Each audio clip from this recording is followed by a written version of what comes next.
திருச்செந்தூர்னு சொன்னாலே உருகாத மனமும் உருகும். ஏன்னா ஒருத்தன் எப்படியாவது வாழ்க்கையில முன்னேறணும்னு முருகன் முடிவு பண்ணிட்டாருன்னா நேரா கயிறு கட்டி இழுத்து கொண்டு போய் ஒரு இடத்துல நிக்க வைப்பார். அது எதுன்னா திருச்செந்தூர். திருச்செந்தூர் மண்ணை மிதிக்கிற வரைக்கும் வாழ்க்கை வேற.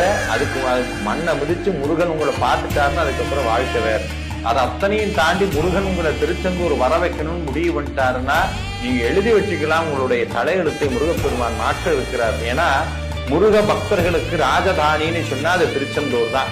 சைவ சமயத்தை பொறுத்த வரைக்கும் கைலாய மலையில போய் சிவபெருமானை பார்ப்பது எவ்வளவு பெரிய புண்ணியமோ அதை விட பல கோடி மடங்கு புண்ணியம் முருகப்பெருமானுடைய கைலாய மலையாக இருக்கக்கூடிய ஸ்கந்தமாதன பருவம்னு இருக்கக்கூடிய திருச்செந்தூருடைய முருகனை போய் பார்க்கிறது.